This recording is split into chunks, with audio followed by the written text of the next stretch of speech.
Hello and welcome to Analyzing Finance with Nick. In this video, I'm going to be talking about college football realignment and the economics of college sports. The reason why this is finance related, because I'm going to not really talk about this necessarily in the perspective of wins and losses for certain teams and the future location of every fan's school, but more from the fact from an economics perspective. Is this even a good deal for the TV networks? And what does this mean for the future of the sport financially? And is this consolidation more a sign of strength for college football or a sign of weakness?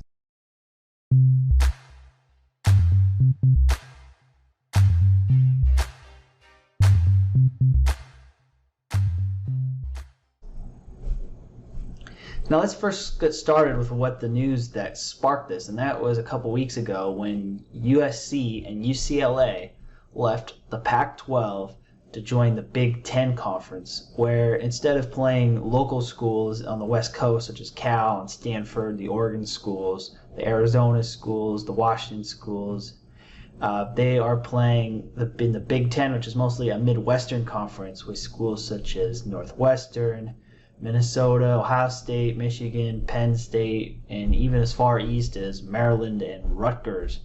In fact, really the closest road trip for USC and UCLA would be Lincoln, Nebraska, of all places. So why are they doing this? Media payouts. The Pac-12 conference pays anywhere from $30 to $38 million a year in the current media deal.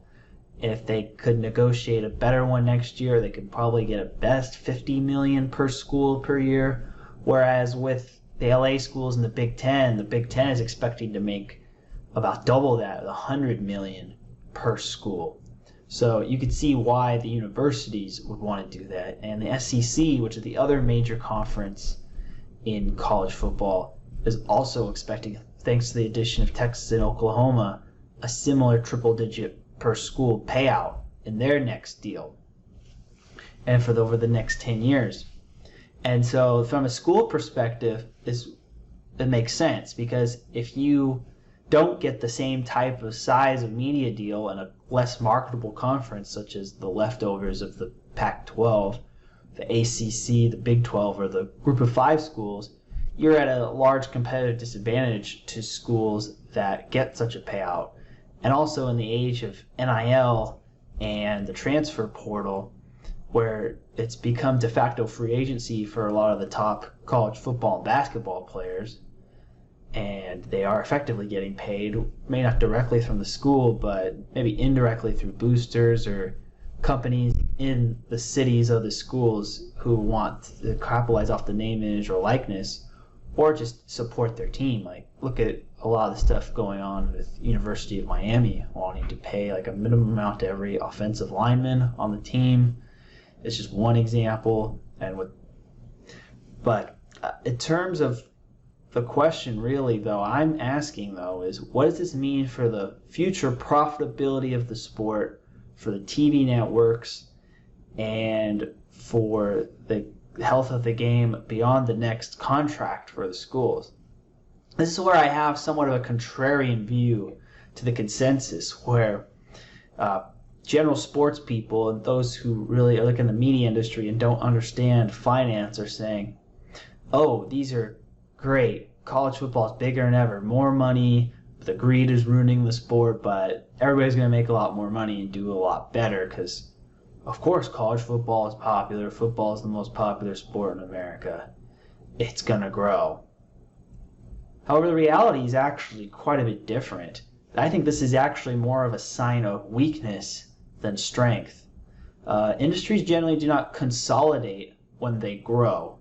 Mergers and acquisitions are often things that happen in other industries, or just in general the economy, when a sector is not doing well and there's too much competition and thus their pricing power is low, and so therefore companies consolidate to become more competitive, and you need more economies of scale to make up for the fact that you don't have the organic growth in the industry anymore. that's generally when industries consolidate. And I don't think it's any different in college sports. And in fact, I think that's what's driving a lot of this. If you look at the overall popularity of college football, it peaked when the college playoffs started in 2014. There was a lot of hope when the first college football playoff happened that we would have eventually a more NCAA tournament style postseason of football where you'd have the best schools from every region compete in an 8-team tournament to determine who the true national champion is versus it arbitrarily determined by voters or computers like it was during the BCS era. And you can see that with the TV ratings. The highest rated college football playoff national championship game was the first one, Oregon versus Ohio State, with an 18.6 rating share. By comparison, the 2021 college football championship game, or 2022 is for the 2021 season, Georgia versus Alabama, had a rating of share of just 9.8. And the trend has been gradually declining. And I'm excluding 2020, which was skewed due to the pandemic. But TV ratings as a whole for the sport are down. You have seen some growth in certain games because individual games, sometimes the teams are better. And so say, for example, a matchup, say Stanford versus Oregon. If Stanford and Oregon are both 3-9, there's going to be a lot less people watching that game than if they're both 12-0. And so you have to adjust for that variable. But overall, the aggregate rating and the postseason aggregate ratings, which I just collect the top bowl games, have declined consistently. And the overall ratings for the sport are down as well. The difference is that you're seeing higher ratings for individual games because the sport has regionalized and consolidated to a few big fan bases in the Midwest and the Southeast. The Northeast was the first region to really tune out of college football because most of the more prestigious Northeastern schools don't emphasize it, and also the ones who did, their conference, the Big East, was effectively gutted in the last round of realignment. And then the next round was in the West Coast, which has also started to see a decline in interest because a lot of those schools had to be located in cities with professional sports teams, and they had a bad TV deal. There's a bunch of other variables, but college football has started to lose its popularity on the West Coast too. However, and as a result, the nation has gone down because those are very heavily populated areas. However, the places where it still matters a lot, mainly SEC and ACC country and parts of the Big Ten in the Midwest, those ratings have gone up. And so you see like an individual game may be higher rated in the past, but as a whole, the sport is becoming less popular. And it's not just TV. Look at college football attendance. It also tells a similar story. In 2014, attendance peaked at 44,600 spectators per FBS game. And as the 2021 season, that was down to 39,848 spectators per game. And that was the lowest total since 1981. And it's been going down for an average of 4.5% per year since 2014, excluding 2020. We have to take that one out because it was just skewed by the pandemic. But every year they had a full season. Since then, less people are going to the games. And this is also in the context where NFL ratings continue to make record highs. They had a few controversies politically that briefly turned off some of the NFL fan base, but ever since that got kind of addressed, you see record high ratings for Super Bowls and for NFL playoff games and even regular season. And so it's not that football is becoming less popular. It's that college football is becoming less popular. And why is college football becoming less popular? That's probably a different video. But the fact that now you see these media companies that are going to bid higher prices for a game that is becoming less popular and is going to have lower rating shares is going to be an albatross. Like, I remember when Disney stock was struggling in the late 2010s, and part of the reason they cited was due to cable cutting, cord cutting, but also the fact that they overpaid for a lot of these sports deals and they weren't getting the same kind of ratings because of cord cutting. Now, in the world of streaming, you have less people using cable, and you have a sport that is declining in popularity. And so, therefore, they're going to overpay for these like they overpaid for the last deal, and they're going to become financial albatrosses for the media companies who pay for these sports rights deals. I mean, the counter argument that I would get for this is, why do you think that this trend will continue? If you see more consolidation and get more quality matchups, say like you have USC now playing Ohio State, Michigan, and Michigan State versus playing also ran Pac-12 schools, and same with Texas playing Alabama and Georgia and these big Florida and these big SEC schools over also ran Big 12 schools, wouldn't they have bigger matchups and therefore have bigger individual ratings for those games? Possibly for like the first year of these deals, I think that could be but I think longer term, this does nothing to slow down the decline of the popularity of the sport. And I think that the decline of the popularity of the sport is going to actually probably get worse because of this realignment. And the reasons, I think, are pretty self-evident. First, if you have two super conferences that are basically like the AFC and the NFC in the NFL, and you have all the players being paid and being able to transfer on a whim, and often the fact that they're traveling so much that they're not even really participating in campus life or academics, how tenuous does the tie of these athletes to the university get that people realize this is just minor league football?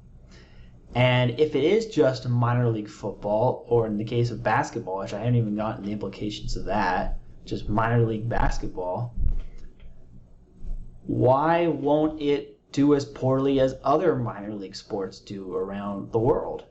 Like, look at minor league baseball. It's been around for 100 years. Nope, there are no ratings. It's hardly ever on TV outside of some small markets. Nobody watches minor league baseball. Look at the G League. The G League is on TV occasionally. Ratings aren't so good.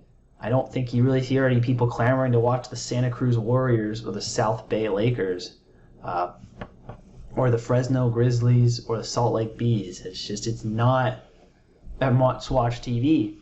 And he'll be like, look, if this is essentially just minor league professional sports, I just focus my TV viewing time and my game attendance and the money I spend on merchandise and all that more on the major league professional franchise, especially those who weren't alumni of the schools that are mentioned. That's the other thing. A lot of people like college sports due to the fact that they went to these colleges or they're from that region.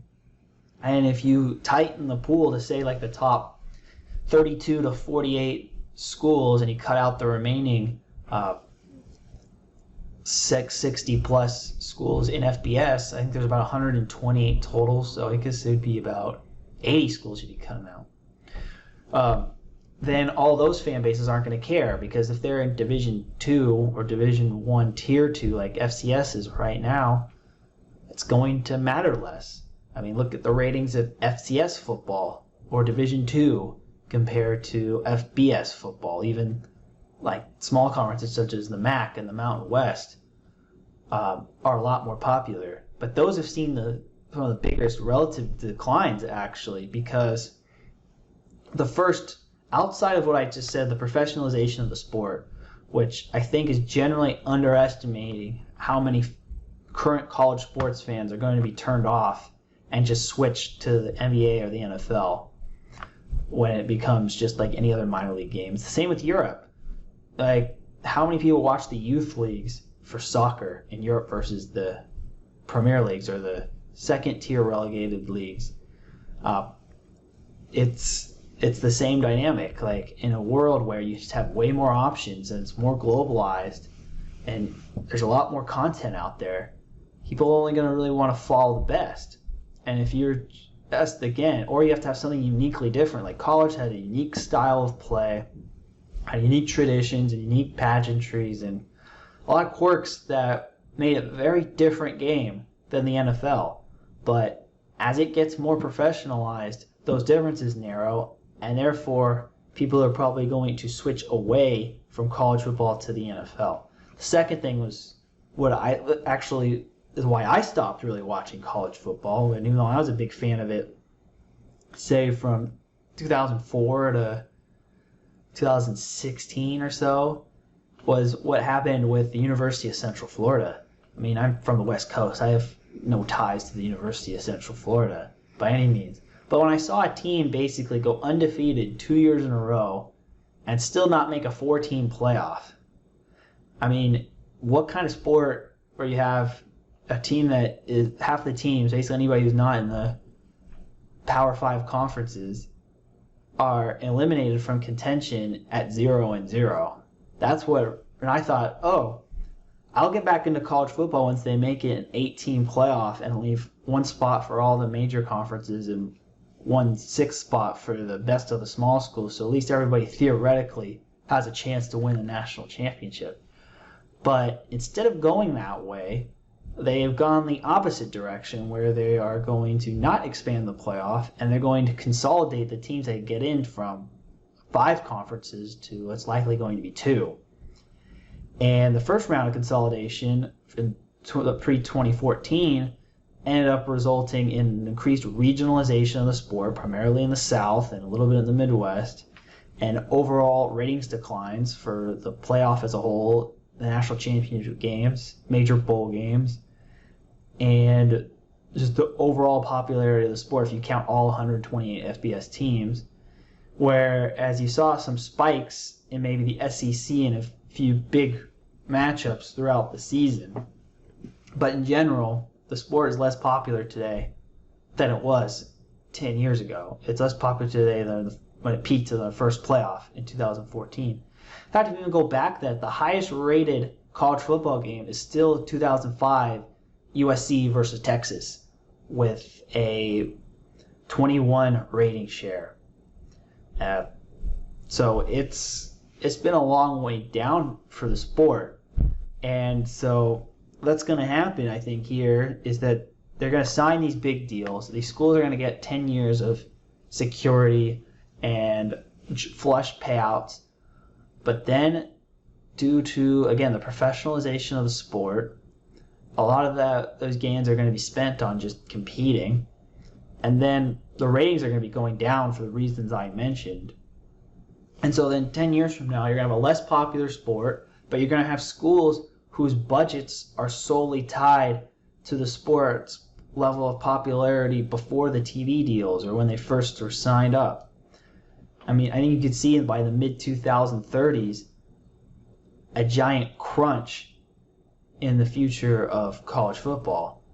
And that's not if you have a recession or something prior to that, which shutters a lot of the programs that were excluded from this most recent round of condensation. I mean, when industries consolidate in any other business, it's a sign of weakness, not strength. And a lot of sports people just don't really follow the business world, fail to see what is coming. It's just like when a good example would be railroad companies in the 19th century. There were hundreds of them, or car companies in the 1920s. There were like over 100 American automobile companies. But then when cars became ubiquitous and were no longer a growth industry, the industry consolidated into the big 3 that we have now today in American car companies. Plus, each major international power has their own domestic national champion for cars. We saw something similar with PC manufacturers after the tech bust. Those consolidated from hundreds of companies to just a few bigger ones today. And that is what happens when the growth phase of a business. I think you're going to start to see this in a lot of other previously hot sectors of growth. Once you have the big run of growth and you hit the saturation point, in order to avoid just everybody competing themselves out of business, and that starts, the industry consolidates so they can make enough profit to continue to provide the good or service, and that is what's happening. So what you could happen at the end of these deals is that, hey, look, they'll have to consolidate to an even more narrow super league. Just say from the 48 from the two conferences to maybe one 16 or 20 team mega league of college football, and maybe those teams will get paid the same amount or maybe more than their previous deals, but then another few schools will be on the chopping block.